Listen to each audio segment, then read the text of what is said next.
നേരത്തെ സൂചിപ്പിച്ചതുപോലെ ഞാൻ എപ്പോഴും ഇതുപോലെയുള്ള പരിപാവനമായിട്ടുള്ള സ്ഥലങ്ങളിൽ കൂടുതൽ പ്രസംഗിക്കാൻ ഇഷ്ടമുള്ള ഒരാളാണ്. കാരണം ഞാൻ മാതൃകയല്ല. അമ്മ എന്നുള്ള രീതിയിൽ നിങ്ങളാണ് മാതൃക. നിങ്ങളുടെ സർവ്വസമയവും നിങ്ങൾ നിങ്ങളുടെ കുട്ടികൾക്ക് കൊടുത്തിട്ടുണ്ടാകും, നിങ്ങളുടെ വീടിന് കൊടുത്തിട്ടുണ്ടാകും. അത് കഴിഞ്ഞ് നിങ്ങൾ അല്ലെങ്കിൽ അതിനേക്കാൾ കൂടുതൽ നിങ്ങൾ ഭഗവാൻ കൃഷ്ണന് കൊടുത്തിട്ടുണ്ടാകും. അപ്പോൾ നിങ്ങളാണ് മാതൃക. എനിക്ക് പല കാര്യങ്ങളിലും കുറവുകളുണ്ട്. എന്നാൽ ചില ശരികളിലൂടെ യാത്ര ചെയ്യാൻ എനിക്ക് ഭഗവാന്റെ അനുഗ്രഹം സിദ്ധിച്ചിട്ടുണ്ട് എന്നത് മാത്രമാണ്. ഇവിടെ ഞാൻ ഈ പരിപാടിയിലേക്ക് വരാൻ കാരണം ആദരണീയനായിട്ടുള്ള ഹരിമേനോൻജിയാണ്. അദ്ദേഹം എനിക്ക് സ്വന്തം സഹോദര തുല്യനാണ്. ഞാൻ അദ്ദേഹത്തിന്റെ അമ്മ അവിടെ ഇരിക്കുന്നുണ്ട്. എത്രയോ സമയം രാഷ്ട്രീയ മണ്ഡലത്തിൽ ഞാൻ പ്രവർത്തിക്കുന്ന സമയത്ത് ഒരു വ്യക്തി എന്നുള്ള രീതിയിൽ ഞാൻ വേദനിക്കുമ്പോഴെല്ലാം ഹരിയേട്ടൻ പറയും, ഇപ്പൊ ശരിയാവും. അപ്പൊ ഞാൻ അവസാനം ചോദിക്കും, എന്ന് ശരിയാവും? അപ്പോ അവിടെ ഹരിയേട്ടനെ ഞാൻ കണ്ടിട്ടുള്ളത് എന്റെ സഹോദരനായിട്ട്. ഇപ്പൊ എന്റെ സഹോദരനായിട്ടുള്ള ഹരിയേട്ടന് ഈ വേദിയിൽ ഒരാദരം നൽകുന്നു എന്ന് മനസ്സിലാക്കിയപ്പോ ആലപ്പുഴയിലെ നെഹ്റു ട്രോഫി വള്ളംകളിയെ ഉപേക്ഷിച്ചിട്ടാണ് ആലപ്പുഴ പാർലമെന്റിലെ സ്ഥാനാർത്ഥിയായി അവിടുത്തെ ജനങ്ങൾ എനിക്ക് വോട്ട് നൽകിയത്. എന്നാൽ ഭഗവാൻ കൃഷ്ണനേക്കാൾ വലുതല്ല എന്ന് നെഹ്റു ട്രോഫി എന്ന് വിശ്വസിക്കുന്ന ബാലഗോകുലത്തിലൂടെ കടന്നു വന്ന് കരുണാമുരളീധാര മനസ്സിനിറക്കുക കണ്ണ, ഗോകുലമണിയും മണിയും നീയേ, ഗോപികാകൃതി നിറവും നീയേ, വൃന്ദാരണ്യ പൂക്കളിൽ നിറവും മണവും മധുവും നീയേ എന്നാണ് ബാലഗോകുലത്തിലൂടെ കുട്ടികൾക്ക് ക്ലാസ്സിൽ അന്ന് അതിന്റെ ഏറ്റവും രക്ഷാ കവചമായിട്ടുള്ള ജ്യേഷ്ഠ സഹോദരന്മാർ പാടി നൽകിയിട്ടുള്ളത് എന്നുള്ളതാണ്. അപ്പൊ അതുകൊണ്ട് നാരായണീയത്തിന്റെ മഹത്വത്തെ കുറിച്ച് ഇവിടെ അത് നാരായണീയം വായിക്കുകയും ഹൃദിസ്ഥമാക്കുകയും ഒരുപാട് സ്ഥലങ്ങളിൽ അത് അവതരിപ്പിക്കപ്പെടുകയും ഒക്കെ അവതരിപ്പിക്കുകയും ചെയ്ത ആളുകളുടെ ഇടയിൽ നാരായണീയത്തെ കുറിച്ച് പറയാൻ ഞാൻ ആളല്ല. എന്നാൽ ആദ്യത്തെ ഒരു ശ്ലോകം അതെനിക്ക് നിങ്ങളുടെ മുന്നിൽ ചൊല്ലണം എന്ന് ആഗ്രഹമുണ്ടായി.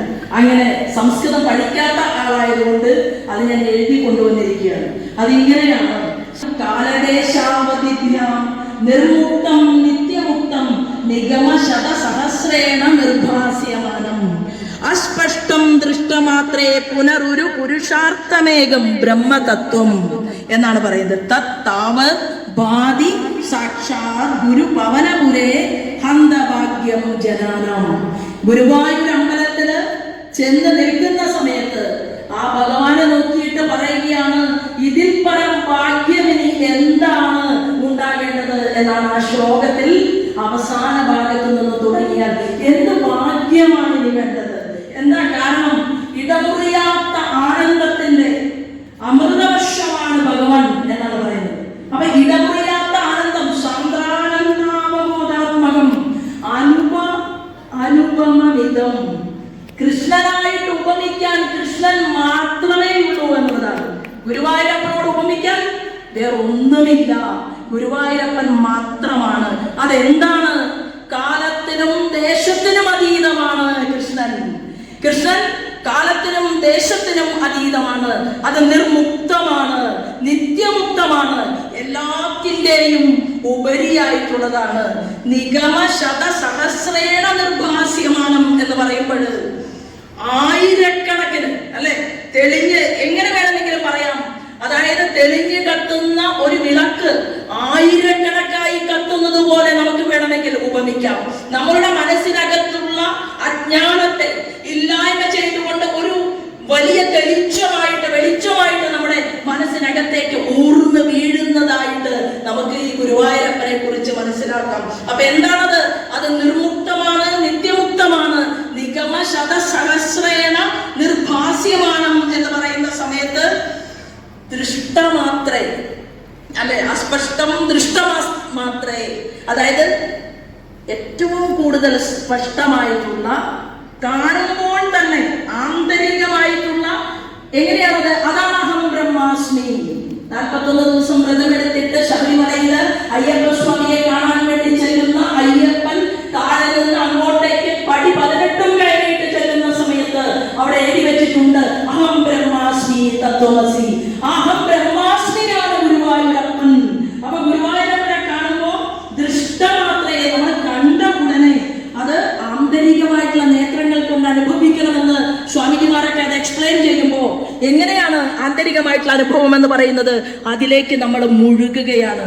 എന്തുകൊണ്ടാണ് നാരായണീയം വായിക്കാൻ വേണ്ടി, നാരായണീയം ജപിക്കാൻ വേണ്ടി ഇത്രയും ആളുകൾക്ക് ഇവിടെ വരാൻ സാധിച്ചത്? കാരണം എന്താണ്? ഒരുപക്ഷെ നമ്മുടെ മനസ്സിനകത്ത് സാധാരണക്കാരായിട്ടുള്ള ഒരു വ്യക്തിക്ക് ഇവിടെ ഇരുന്ന ഒരാൾ മാല കെട്ടുന്നുണ്ട്.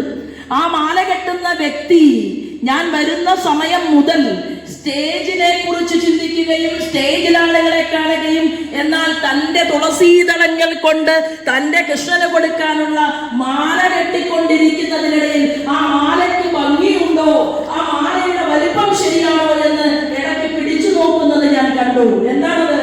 ആ മനസ്സിനകത്ത് കൃഷ്ണന് എനിക്ക് അർപ്പിക്കാനുള്ള മാല, അതിൽ പോലും ഒരു ലവലേശം പോലും വ്യത്യാസം ഉണ്ടാകരുത് എന്ന് ഇവിടെ ഇരിക്കുന്ന ഈ സഹോദരി തന്റെ തുളസീതളങ്ങൾ കൊണ്ട് മാല കെട്ടിക്കൊണ്ട് അവർ ചിന്തിക്കുകയാണ്. അപ്പൊ എന്താണ്? സാക്ഷാൽ ഗുരുഭവനപുരേ, സാക്ഷാൽ ഗുരുവായൂരിനേക്കാൾ, ഗുരുവായൂരപ്പനേക്കാൾ എന്താണ് ഇനി നമുക്ക് ഇതിൽ പരം ഭാഗ്യം എന്താണ് എന്ന് ചോദിച്ചുകൊണ്ടാണ് ആദ്യത്തെ ശ്ലോകം. എനിക്കത് പെർഫെക്റ്റ് ആയിട്ട് ഞാൻ നിങ്ങളുടെ മുന്നിൽ, നിങ്ങൾ എനിക്ക് പെർഫെക്റ്റ് ആയിട്ട് അത് പറഞ്ഞു തരും. എന്താണ്? ശോഭ പറഞ്ഞതില് ചില ഭാഗങ്ങളിൽ വ്യത്യാസമുണ്ട് എന്ന് എനിക്ക് നിങ്ങൾ എനിക്ക് പറഞ്ഞു തരും. അപ്പൊ എന്താണ്? നിങ്ങൾ തന്നെയാണ് മാതൃക എന്ന് പറയുന്നത്. അപ്പൊ നാരായണീയത്തെ കുറിച്ച് പറയുമ്പോ എന്റെ മനസ്സിലേക്ക് ഓർമ്മ വരുന്നത് ഗുരുവിന്റെ വാദരോഗം മാറ്റാൻ വേണ്ടിയിട്ട്, അല്ലെ, ഗുരുവിന്റെ വാദരോഗം മാറ്റാൻ വേണ്ടിയിട്ട് പഴയകാലത്തൊക്കെ അങ്ങനെയാണ്. വാക്കിന് പെർഫെക്ഷൻ ഉണ്ടായിരുന്നു, പരിശുദ്ധി ഉണ്ടായിരുന്നു. ഒരാളോട് വാക്ക് പറഞ്ഞാൽ ആ വാക്ക് പാലിക്കാൻ അദ്ദേഹം സന്നദ്ധനായിരുന്നു. അതായിരുന്നു അന്നത്തെ കാലം എന്ന് പറയുന്നത്. ഇന്ന് പറയുകയും നാളെ ഉച്ച കഴിയുമ്പോഴേക്കും അത് മാറ്റി പറയുകയും ചെയ്യുന്ന പാരമ്പര്യം അതൊന്നും ഉണ്ടായിരുന്നില്ല. അന്ന് ഗുരുവിന്റെ രോഗത്തെ ഞാൻ വേണമെങ്കിൽ ആവാഹിച്ചെടുക്കാൻ കൃഷ്ണ എന്ന് പറഞ്ഞുകൊണ്ട് പ്രാർത്ഥിച്ച നെൽപ്പത്തൂർ നാരായണ ഭട്ടതിരിപ്പാട് അവിടെ നിന്ന് കാൽനടയായി നടന്നു വന്ന് ഗുരുവായൂരപ്പന്റെ മുന്നിലെത്തിയിട്ട് അവിടെ ഇരുന്നുകൊണ്ട് നാരായണീയം അദ്ദേഹം എഴുതിയപ്പോൾ ആ കൃഷ്ണനെ കുറിച്ച്, കൃഷ്ണന്റെ തലമുടിയെ കുറിച്ച്, ആ നെറ്റിത്തടത്തെ കുറിച്ച്, ആ കർണാഭരണത്തെ കുറിച്ച്, അത് കവിളിലിങ്ങനെ കർണാഭരണം തട്ടിക്കളിക്കുന്നതിന്റെ പരിശോഭനെ കുറിച്ച് നാരായണീയം രചിച്ചിട്ടുള്ള ഭട്ടതിരിപ്പാടിന് എഴുതാൻ സാധിച്ചു. കൃഷ്ണന്റെ അതിമനോഹരമായിട്ടുള്ള ഗളത്തെ കുറിച്ച്, കഴുത്തിനെ കുറിച്ച്, അങ്ങനെ കൃഷ്ണന്റെ മനോഹരമായ വക്ഷസ്ഥലത്തിൽ മിന്നിക്കളിക്കുന്ന പരിലസിക്കുന്ന തുളസീതളത്തെ കുറിച്ച്, അദ്ദേഹത്തിന്റെ തണുത്ത കാൽത്തുടകളെ കുറിച്ച് അദ്ദേഹം പറഞ്ഞത് ബ്രഹ്മാണ്ഡം തന്നെയാണ് മഹാവിഷ്ണുവിന്റെ കാൽത്തുടകളിൽ ഒളിപ്പിച്ചു വെച്ചിട്ടുള്ളത് എന്ന് പറഞ്ഞ, ആർക്കും എന്തും കൊടുക്കാൻ സാധിക്കുന്ന കൃഷ്ണനെ കുറിച്ച് പറഞ്ഞ് അവസാനം കാൽമുട്ടിനെയും അതുപോലെ തന്നെ പാദത്തെയും പാതാരവിന്ദത്തെയും ഒക്കെ പറഞ്ഞ് നമ്മുടെ മനസ്സിനകത്തേക്ക് കൃഷ്ണൻ എന്ന് പറയുന്ന ആ മഹാവിഷ്ണുവിന്റെ രൂപത്തെ സന്നിവേശിപ്പിച്ചു തന്നത് വാദരോഗിയായിട്ടുള്ള നാരായണ ഭട്ടതിരിപ്പാടാണ്. എന്തിനു വേണ്ടിയിട്ടാണ് വാദത്തെ ആവാഹിച്ചെടുത്തത്? തന്റെ ഗുരുവിന് വേണ്ടിയിട്ടാണ്. ആ ഗുരുനാഥന്റെ വാദരോഗം എനിക്ക് തരൂ എന്ന് പറഞ്ഞ് കൃഷ്ണനോട് കരഞ്ഞ് വാദരോഗം ഇരന്നു വാങ്ങി. പിന്നെ ആ വേദനയിൽ നിന്ന് മോചനം നേടാൻ വേണ്ടി ഗുരുവായൂർ അമ്പലത്തിൽ വന്നിരുന്ന നാരായണ ഭട്ടതിരിപ്പാടിന് കൃഷ്ണനെ കാണാൻ സാധിച്ചുവെങ്കിൽ നിങ്ങൾക്കും എനിക്കും കൃഷ്ണനെ കാണാൻ സാധിക്കുന്നുണ്ട് എന്നുള്ളത് കൊണ്ടാണ് ഞാൻ എന്റെ ശാസ്ത്രജ്ഞനായിട്ടുള്ള മകന് ലളിതാ സഹസ്രനാമം ചൊല്ലാൻ പഠിപ്പിച്ചു. അപ്പൊ പഠിപ്പിക്കുന്ന സമയത്ത് ശ്രീമാതാ ശ്രീ മഹാരാജ്ഞി ശ്രീമത് സിംഹാസനേശ്വരി എന്നുള്ള വരി ചൊല്ലിക്കൊടുത്ത സമയത്ത് അവൻ ചോദിച്ചു, ശ്രീമാതാ വന്നപ്പോ ഈ മാത എന്ന് പറഞ്ഞാൽ അതാണോ ദേവി എന്നാണ് സംശയം ചോദിക്കുകയുണ്ടായി എന്നോട്. അപ്പൊ എനിക്ക് സംസ്കൃതം കൂടുതലൊന്നും അറിയാത്തതുകൊണ്ട് ഞാൻ പറഞ്ഞു, ഹരിക്കുട്ടൻ തൽക്കാലം ഞാൻ ചൊല്ലിത്തരുന്നത് ഏറ്റു ചൊല്ലിയാൽ മതി. എന്താണ്, കുട്ടികളുടെ കനത്ത ചോദ്യങ്ങൾക്ക് ഉത്തരം കൊടുക്കാൻ കിട്ടാതാകുമ്പോ നീ മാറിപ്പോടാ എന്ന് പറയും, അല്ലെങ്കിൽ നീ അവിടെ പോയി ഇരുന്ന് വായിക്കടാ എന്ന് പറയും. എന്നാൽ ലളിതാ സഹസ്രനാമം വായിക്കാനും നാരായണീയം വായിക്കാനും ചിന്മയാ മിഷൻ സ്കൂളിൽ പഠിക്കാനും എന്റെ 2 കുട്ടികൾക്ക് സാധിച്ചു. ഞാൻ വിചാരിക്കുന്നത് അത് കൃഷ്ണന്റെ ലീലയാണ് എന്നാണ്. കാരണം എന്റെ വീട്ടിൽ നിന്ന് ബാലഗോകുലത്തിന്റെ ക്ലാസ് എടുക്കാൻ വേണ്ടി ഞാൻ നടന്നു പോയത് 9 കിലോമീറ്ററാണ്. 9 കിലോമീറ്റർ കാൽനടയായി എട്ടാം ക്ലാസ്സിൽ പഠിക്കുന്ന ഒരു പെൺകുട്ടിക്ക് കാടും മരങ്ങളും നിറഞ്ഞു നിൽക്കുന്ന ഒരു ഗ്രാമത്തിൽ നിന്ന് നടന്നു പോകുമ്പോ 8 കിലോമീറ്റർ കഴിഞ്ഞാൽ എന്റെ കൂട്ടുകാരനായിട്ടുള്ള സഹോദരൻ സുരേഷിനെ കിട്ടും. സുരേഷ് എനിക്ക് പിന്നെ തുണയാകും. ഞങ്ങൾ അവിടെ നിന്ന് വീണ്ടും നടക്കും. ഞങ്ങൾ നടക്കുന്നത് പൂമല എന്ന് പറയുന്ന വടക്കാഞ്ചേരിക്കടുത്തുള്ള ഒരു ഗ്രാമത്തിലേക്കാണ്. എങ്ങനെയാണ് നടന്നു, എങ്ങനെ പൂമലയിലെത്തി, എങ്ങനെയാണ് ബാലഗോകുലത്തിന്റെ ക്ലാസ് എടുത്തു, എങ്ങനെ അത്രയും ദിവസങ്ങൾ പട്ടിണി കിടന്നു എന്ന് ഞാൻ ആലോചിക്കുമ്പോൾ എനിക്ക് മനസ്സിലായിട്ടുള്ളത് ഈ ഇരിക്കുന്ന സാക്ഷാൽ ഗുരുവായൂരപ്പൻ തന്നെയാണ് അത് ചെയ്യണം, ചെയ്യിപ്പിക്കണം എന്ന് ആഗ്രഹിച്ചത്. ആ സുരേഷിന് ഡൽഹിയില് നന്നായി പഠിച്ച് സുരേഷ് അവിടെ മിനിസ്റ്ററുടെ സെക്രട്ടറി ആയിട്ട് വലിയ വർഷങ്ങളായിട്ട് ഡൽഹിയിൽ ജോലി ചെയ്യുകയാണ്. അങ്ങനെ സുരേഷ് എന്നെ, ഞാൻ ഗുരുവായൂരപ്പന്റെ ഒരു ചെറിയ അനുഭവം പറയാനാണ് ഇത് പറയുന്നത്. ഇതല്ല ഇവിടെ പറയുന്നത് എന്ന് എനിക്കറിയാം, എന്നാലും ഞാൻ പറയുകയാണ് അമ്മമാരോട്. അങ്ങനെ അവിടെ ബാലഗോകുലത്തിന്റെ ഒരു വലിയ സദസ്സില് എനിക്കൊരു സ്വീകരണം തരാൻ തീരുമാനിച്ചു. ആ സ്വീകരണം ഏറ്റുവാങ്ങാൻ വേണ്ടി ഞാൻ ചെന്ന സമയത്ത് ഞാൻ കണ്ട കാഴ്ച എന്ന് പറയുന്നത് ഗുരുവായൂരപ്പൻ ഇരിക്കുന്നത് എന്നേക്കാൾ ഉയരത്തിലാണ്. ഒരു വലിയ സ്റ്റേജിൽ അത് ഫാൻ ഇടേണ്ട ആവശ്യമില്ല. ഇത് എനിക്ക് സ്വതസിദ്ധമായിട്ടുള്ള നേരമാണ്. ഫാൻ ഇട്ടാൽ അറ്റൻഷൻ പോവും എന്നതാണ്. ഇതിങ്ങനെ ഒഴുകിക്കൊണ്ടിരിക്കും, അത് സാരമില്ല. അപ്പൊ അങ്ങനെ ഗുരുവായൂരപ്പൻ മുകളിൽ കയറിയിട്ടിരിക്കുകയാണ്. എനിക്ക് ഇങ്ങനെ ഉയർന്നു നിന്നിട്ട് മാലയിടേണ്ടി വന്നു. അപ്പോഴെനിക്ക് മനസ്സിലായി എന്താണെന്നോ കുറിച്ച് പറഞ്ഞത്, നീ വലിയ ദേശീയ എക്സിക്യൂട്ടീവ് മെമ്പറായിട്ട് സൗത്ത് ഇന്ത്യയിൽ നിന്ന് BJPയുടെ നേതാവായിട്ട് വന്നതായിരിക്കും. പക്ഷേ ഒരു കാര്യം മനസ്സിലാക്കണം, ബാലഗോകുലത്തിന്റെ സുരേഷും നീയും ചേർന്ന് തുളസിമാല കൊണ്ടുവന്ന് എന്റെ കഴുത്തിൽ അണിയിക്കുമ്പോ ഞാൻ താഴെ ഇരുന്നു, നിങ്ങൾ കുട്ടികളായിട്ട് താഴെ ഇരുന്നുവെങ്കിൽ നിങ്ങൾ ഉയരുമ്പോ അതിനേക്കാൾ ഉയരത്തിൽ ഇരുന്നു കൊണ്ട് നിങ്ങളെ ഞാൻ നിരീക്ഷിക്കുന്നുണ്ട് എന്നുള്ള സൂചനയാണ് ഡൽഹിയിൽ കൃഷ്ണൻ എനിക്ക് നൽകിയത്. ഞാൻ ഇവിടേക്ക് വരുന്ന സമയത്ത്, ഇവിടെ ഹരിയേട്ടനോടൊപ്പം നടന്നു വരുമ്പോ അവിടെ പ്രാർത്ഥിക്കാൻ വേണ്ടി നിൽക്കുന്ന സമയത്ത് ഞാൻ 6 സിബുള്ള ഒരു ബാഗ് വാങ്ങി ഈ ആലപ്പുഴ തെരഞ്ഞെടുപ്പിൽ. എന്തിനാണെന്ന് അറിയുമോ? എന്റെ കൂടെ ഇല്ല വാഹനം ഓടിക്കുന്ന, എന്റെ കാര്യങ്ങളൊക്കെ നോക്കുന്ന ആളോട് അമ്പലത്തിൽ കയറിയിട്ട് നമസ്കാരം പറയുമ്പോ അല്ലെങ്കിൽ ദക്ഷിണ നമുക്ക് പ്രസാദം തരുമ്പോ ദക്ഷിണ കൊടുക്കാനായിട്ട് എന്റെ കൂടെയുള്ള ആള് പേഴ്സ് തുറന്ന ചെറിയ പൈസ മാത്രം എടുത്ത് എനിക്ക് തരികയാണ്. അപ്പൊ അതെനിക്ക് ഭയങ്കര വിഷമുണ്ടായി. അപ്പോ വലിയ വലിയ ആളുകളൊക്കെ, പണ്ഡിതന്മാരൊക്കെ, കാരണം എന്താണ്, എന്തുകൊണ്ടാണ് ബ്രാഹ്മണനെ നമ്മൾ ഇത്ര കൂടുതൽ സ്നേഹിക്കുന്നത്? ബ്രാഹ്മണ്യം എന്ന് പറഞ്ഞാൽ എന്താണ്? കാരണം പുലർച്ചെ ഏറ്റവും നേരത്തെ എണീറ്റ് 60 വയസ്സും 65 വയസ്സുമുള്ള ഒരു വൃദ്ധനോ വൃദ്ധയോ എന്നെ പോലെയുള്ള ആളുകൾ ചെയ്യുന്നതിന്റെ എത്രയോ ഇരട്ടി ജോലി അവർ ഈ സമൂഹത്തിന് വേണ്ടി ചെയ്യുകയാണ്. എന്തിനു വേണ്ടിയിട്ടാണ്? അവർ കൃഷ്ണാർപ്പണമായിട്ടും ദേവീയർപ്പണമായിട്ടും അവർ പ്രവർത്തിക്കുന്ന സമയത്ത് ആ മനുഷ്യനാണ് ഈ ക്ഷേത്രത്തിന്റെ ചൈതന്യത്തെ നിലനിർത്താൻ വേണ്ടിയിട്ട് സഹായിക്കുന്ന വ്യക്തി എന്നുള്ളതുകൊണ്ട് ഞാൻ എന്ത് തീരുമാനിച്ചു? ഹരിയേട്ടൻ അറിയുമെന്നല്ല, ഹരിയേട്ടൻ ആലപ്പുഴയില് ഏതാണ്ട് ഒരു 50-45 ദിവസത്തോളം ഞങ്ങളുടെ കൂട്ടത്തിലുണ്ടായിരുന്നു. ചില സമയങ്ങളിൽ പ്രസക്തമായ ഹരിയേട്ടൻ എന്നെ പഠിപ്പിച്ചു നൽകിയിട്ടുണ്ട്. അതുകൊണ്ട് ആലപ്പുഴയിൽ നിന്നല്ല, ഞാൻ കേരളത്തിന്റെ ഏത് കോണിലാണെങ്കിലും ഒരു പരിപാടിയിൽ പങ്കെടുക്കണമെന്ന് പറഞ്ഞ് എന്നെ ആധികാരികമായി ഹരിയേട്ടൻ വിളിച്ചാൽ എനിക്ക് എത്താൻ സാധിക്കുമെങ്കിൽ, ഭഗവാൻ അനുഗ്രഹിക്കുമെങ്കിൽ അവിടെ എത്തും എന്നുള്ളതാണ്. അങ്ങനെ എന്നോടൊപ്പം ഹരിയേട്ടനൊക്കെ വേറെ വേറെ സ്ഥലങ്ങളിൽ ഇരുന്നുകൊണ്ട് പ്രവർത്തിക്കുന്നുണ്ട്. അങ്ങനെ ഞാൻ 6 സിബുള്ള ഒരു ബാഗ് വാങ്ങി.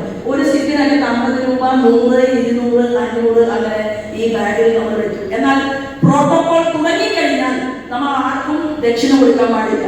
ദക്ഷിണ കൊടുക്കുന്നത് ആരെങ്കിലും കണ്ട് ഫോട്ടോ എടുത്തു കഴിഞ്ഞാൽ അത് ഇലക്ഷൻ പ്രചരണത്തിന് അല്ലെങ്കിൽ ഇലക്ഷന് വിരുദ്ധമായിട്ടുള്ള ഒരു പ്രവർത്തനമാണ്.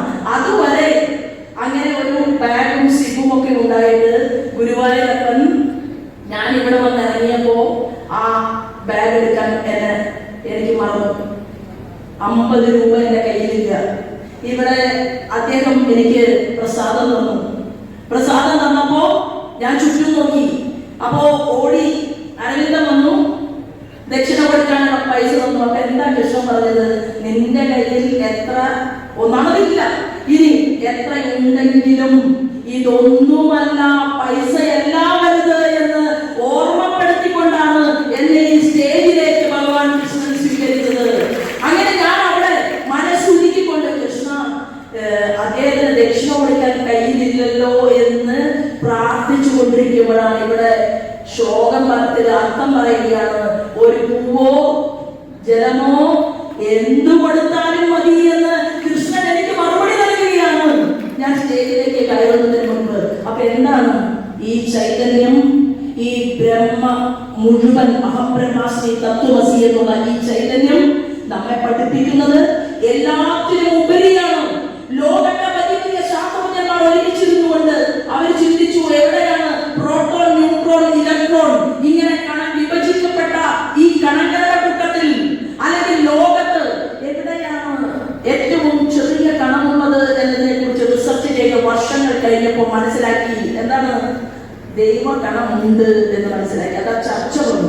എത്രയോ ആളുകൾ, സയന്റിസ്റ്റുകൾ ഒരുമിച്ചിരുന്നുകൊണ്ട് അവർ ഈ വിഷയത്തെ കുറിച്ച് ഗഹനമായിട്ട് പഠിക്കുകയും പരിശോധിക്കുകയും ചെയ്തു. അപ്പൊ ആ ദൈവ കണം എന്ന് പറയുന്നത് നമ്മൾ വിളിക്കുന്ന ഈ ദേവനെ മനസ്സിനകത്തേക്കും ശരീരത്തിനകത്തേക്കും ആവാഹിച്ചുകൊണ്ട് നാരായണീയ സമിതി പ്രാർത്ഥന മാത്രം നടത്തിയാൽ മതിയോ എന്ന ഒരൊറ്റ ചോദ്യം ഉന്നയിക്കാൻ വേണ്ടിയിട്ടാണ് ഞാൻ അതിന്റെ ബാക്ക്ഗ്രൗണ്ട് പറഞ്ഞത്.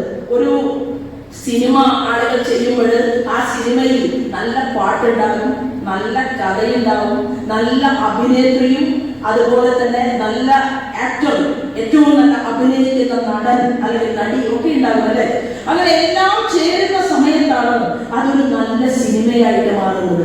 നമ്മുടെ കൈരളി ഭൂമി കേരളം അത് നല്ല രീതിയിൽ നമ്മുടെ മുന്നിൽ ദൃശ്യവൽക്കരിക്കപ്പെടണമെങ്കിൽ ഇവിടെ ആധ്യാത്മിക സാധനയിലൂടെ നിങ്ങൾ വളർത്തിയെടുക്കുന്ന കാര്യങ്ങൾ നിങ്ങളുടെ ഗ്രാമങ്ങളിലെ എത്ര കുട്ടികളിലേക്ക് എത്തുന്നു എന്നുള്ളതാണ് അതിന് ഏറ്റവും ഒന്നാമത്തെ റിസൾട്ട് എന്ന് പറയുന്നത്. നിർഭാഗ്യവശാൽ ഹിന്ദു ഭവനങ്ങളിലെ കുട്ടികൾ ചോദിക്കുകയാണ്, അമ്മ നിങ്ങളുടെ കൃഷ്ണനൊക്കെ ഉണ്ടായിരുന്നോ എന്ന് ചോദിക്കുന്ന എത്രയോ കുട്ടികളെ കേരളത്തിൽ നമുക്ക് കാണാൻ സാധിക്കും. എന്നാൽ യേശുദേവൻ ഉണ്ടായിരുന്നോ എന്ന് ഒരു ക്രിസ്ത്യാനി കുട്ടിയും ചോദിക്കും എന്ന് ഞാൻ വിശ്വസിക്കുന്നില്ല. കാരണം എന്താണ്? അവരത് ചെറിയ പ്രായം മുതൽ പഠിപ്പിച്ചിട്ടുണ്ട്. നമുക്ക് ഇവിടെ 4 വേദങ്ങളുണ്ട്, പുരാണങ്ങളുണ്ട്, ഉപനിഷത്തുണ്ട്, നാരായണീയമുണ്ട്, ഭാഗവതമുണ്ട്, കുന്താളത്തിന്റെ ജ്ഞാനപ്പാടമുണ്ട്. എല്ലാം ഉണ്ടായിട്ടും വാല്യൂ ബേസ്ഡ് എഡ്യൂക്കേഷൻ ക്ലാസ് മുറികളിൽ നമ്മുടെ കുട്ടികൾക്ക് പഠിപ്പിക്കണമെന്ന് ആഗ്രഹമുള്ള, അല്ലെങ്കിൽ അത്തരത്തിലൊരു സിലബസ് വേണമെന്ന് പറഞ്ഞ് ഒരു സമരം ചെയ്യാൻ ആഗ്രഹമുള്ള ആളുകളുടെ എണ്ണം കുറവുണ്ട് എന്നുള്ളതാണ്. അതുകൊണ്ടാണ് സാക്ഷാൽ ഗുരുവായൂരിലെ പവനപുരിയിലെ കൃഷ്ണന്റെ തൊട്ടടുത്ത് ആ ക്ഷേത്ര കവാടത്തിനടുത്ത് ചിക്കൻ കൊണ്ടുവന്ന് കറി വെച്ചത്. വേണ്ട എന്ന് കൃഷ്ണൻ ആഗ്രഹിക്കുന്നത് എന്തിനാണ് അങ്ങോട്ടേക്ക് കൊണ്ടുവന്നത് എന്നതാണ് ചോദ്യം. അതിന് വേറെ സ്ഥലമുണ്ടല്ലോ, അതിന് വേറെ വീടുകളുണ്ടല്ലോ.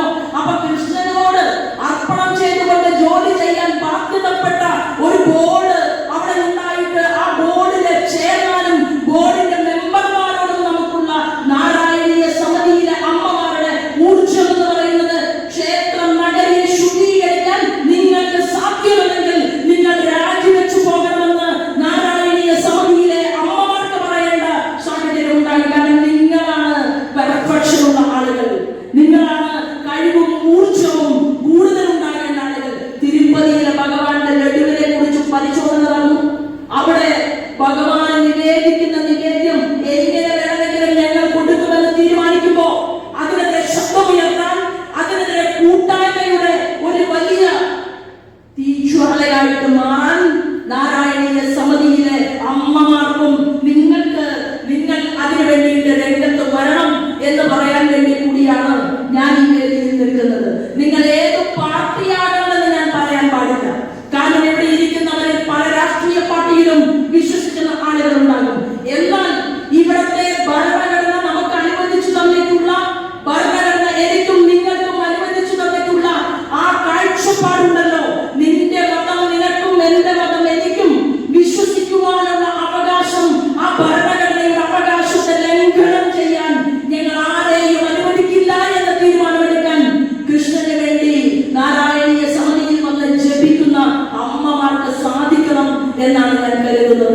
എന്നോട് പറഞ്ഞ ഒരു പോയിന്റ് എന്ന് പറയുന്നത്, ഈ നാരായണീയ സമിതിയിൽ പ്രവർത്തിക്കുന്ന അമ്മമാർക്ക് എന്തുകൊണ്ട് നാരായണീയ സമിതിയിൽ പ്രവർത്തിക്കുന്നവർക്ക് വാർഡ് മെമ്പറായിക്കൂടാ? എന്താ വാർഡ് മെമ്പറായ കുഴപ്പം? എന്താ തെരഞ്ഞെടുപ്പിൽ മത്സരിച്ചാൽ കുഴപ്പം? ഏറ്റവും നല്ല ആളുകൾ പുറത്തിരിക്കുകയും അഴിമതി നടത്താൻ താല്പര്യമുള്ളവരെ അകത്ത് പറഞ്ഞയക്കണമെന്നും അവർ ഗ്രാമസഭയിൽ 2 വീടുള്ളവരെ 3ാമതൊരു വീട് കൊടുക്കണം, പാവപ്പെട്ട 2 സെന്റ് വീടില്ലാത്ത സാധാരണക്കാരന് വീട് കൊടുക്കാൻ സാഹചര്യം അവർ ഉണ്ടാക്കുന്നില്ലെങ്കിൽ എന്തേ നാരായണീയ സമിതിയിൽ പങ്കെടുക്കുന്ന നല്ല ആഗ്രഹമുള്ള നല്ല സ്വഭാവമുള്ള ഒരു സ്ത്രീക്ക് വാർഡ് മെമ്പറായിക്കൂടെ?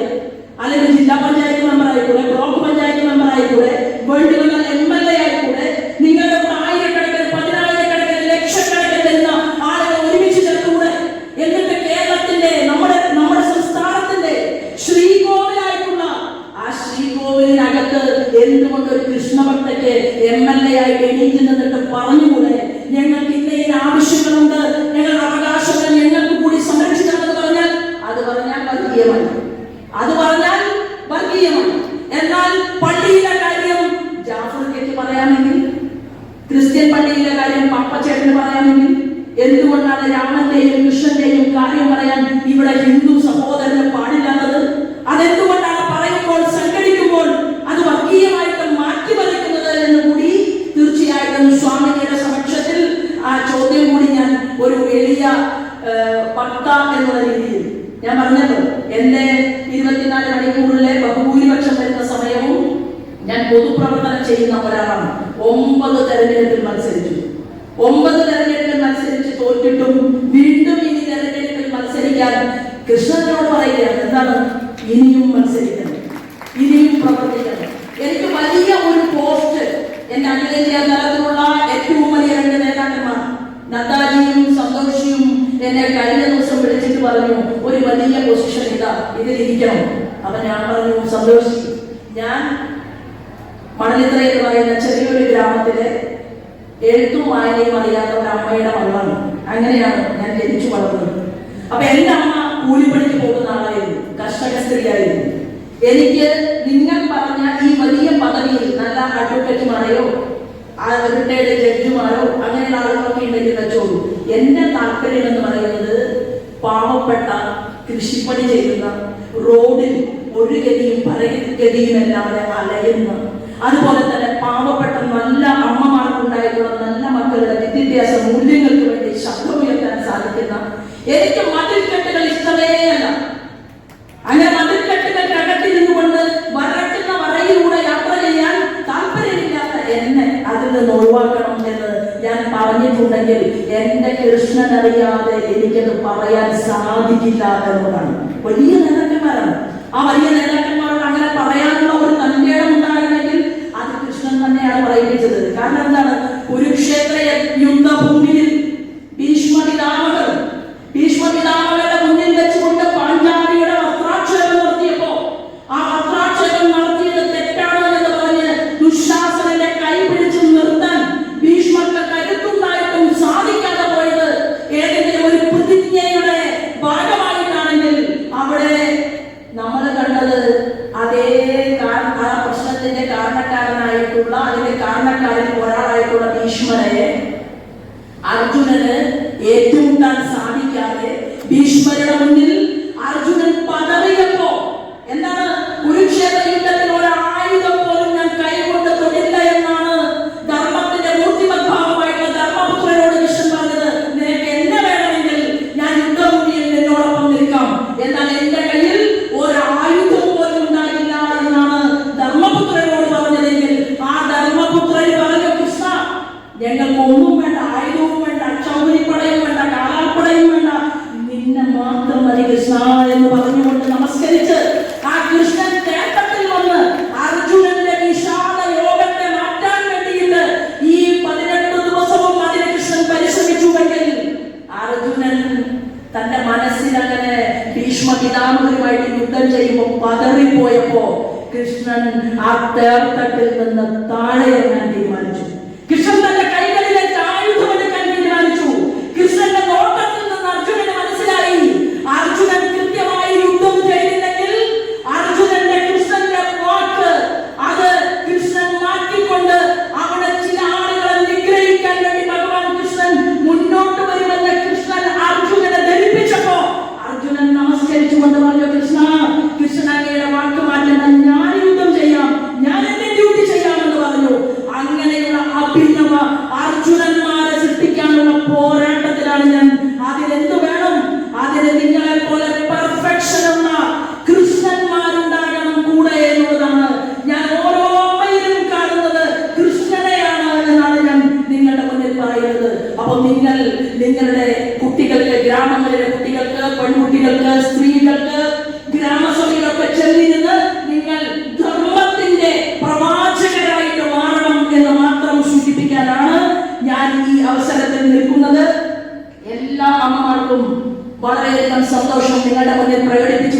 കാരണം നിങ്ങളുടെ ജപവും നിങ്ങളുടെ മന്ത്രങ്ങളും നിങ്ങളുടെ പുഷ്പാർച്ചനയും എല്ലാം അതിനെല്ലാം തന്നെ നേതൃത്വം കൊടുക്കുന്ന ആരാധനായിട്ടുള്ള മഹാമണ്ഡലേശ്വര സ്വാമിജി ഈ വേദിക്കകത്തുണ്ട്. അപ്പൊ തീർച്ചയായിട്ടും ഞാൻ സന്തോഷത്തോടു കൂടിയിട്ട് ഏതാനും ചില കാര്യങ്ങൾ നിങ്ങളുടെ മുന്നിൽ പറഞ്ഞു എന്ന് മാത്രമേ ഉള്ളൂ.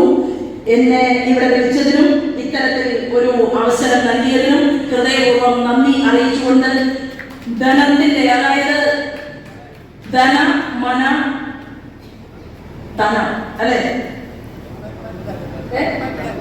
തന ധന, അപ്പൊ ഏറ്റവും അത് മാറ്റി മാറ്റി പറഞ്ഞു, മനസ്സിലായില്ലേ? അപ്പൊ ഞാൻ പറയാൻ ആഗ്രഹിച്ചത്, ഇവിടെ ഇരിക്കുന്ന ഹരിയേട്ടന്റെ അമ്മയോട് എനിക്ക് പറയാനുള്ളത്, ഒരു അനുജത്തി എന്നുള്ള രീതിയിൽ എന്നെയൊക്കെ എങ്ങനെയെങ്കിലും വളർത്തി നന്നാക്കാൻ സാധിക്കുമോ? എങ്ങനെ നന്നാക്കാൻ സാധിക്കുമോ? ഏതെങ്കിലും നല്ല ഒരു ചുമതലയിൽ ജയിപ്പിച്ചിരുത്താൻ സാധിക്കുമോ എന്ന് കരുതിക്കൊണ്ട് ഹരിയേട്ടൻ ആ ലീവൊക്കെ എടുത്ത് ആലപ്പുഴയിലേക്ക് കുറെ ദിവസം വന്നു. അത് കഴിഞ്ഞപ്പോൾ ഒരു ദിവസം വിളിച്ചപ്പോ എന്നോട് ഹരിയേട്ടൻ പറഞ്ഞു, ഇനി ഞാൻ 3 മാസം എന്റെ ഹോട്ടൽ പണിയല്ലാതെ എന്റെ ജോലി ഒരുപാട് കണക്കുകളെല്ലാം അങ്ങോട്ടും ഇങ്ങോട്ടുമായിട്ട് കിടക്കുകയാണ്, എനിക്ക് വേറെ ഒരു കാര്യമില്ല, അതെല്ലാം ഒന്ന് ഓർഡർ ആക്കണം എന്നോട് പറഞ്ഞു. ഞാൻ ഉള്ളിൽ ചിരിച്ചു. അങ്ങനെ ഓർഡർ ആക്കണമെന്ന് പറഞ്ഞ ഹരിയേട്ടനാണ് ഈ വേദിയിൽ ഇപ്പൊ വന്ന് ഇത്രയും ദിവസം ഈ ഭഗവാനോടൊപ്പം ചിലവഴിച്ചത് എന്ന് പറയുന്ന സമയത്ത് ഹരിയേട്ടൻ അമ്മയ്ക്കും, അമ്മ ഇവിടെ ഹരിയേട്ടന് അവാർഡ് പറഞ്ഞപ്പോൾ ഹരിയേട്ടനെ കുറിച്ച് സംസാരിക്കുമ്പോൾ അമ്മ അവിടെ കരയുന്നത് ഞാൻ കണ്ടു, അമ്മ കരയുന്നതും കണ്ടു തുറക്കുന്നത് ഞാൻ കണ്ടു. അപ്പൊ അത് ആനന്ദാശ്രുവാണ്. കാരണം മക്കളെന്ന് പറയുന്നത് സമൂഹത്തിന്, വ്യക്തിയിൽ നിന്ന് സമൂഹത്തിലേക്ക്, വ്യക്തിയിൽ നിന്ന് സമഷ്ടിയിലേക്ക് അങ്ങനെ യാത്ര ചെയ്യാൻ അമ്മയുടെ മകന് സാധിച്ചു എന്നുള്ളതും, അതുപോലെ തന്നെ ശ്രീകുമാർജി എനിക്ക് വേണ്ടി ഫേസ്ബുക്കിൽ പോസ്റ്റ് ഇട്ട ഒരാളാണ്, ഞാൻ അറിഞ്ഞിട്ടില്ല.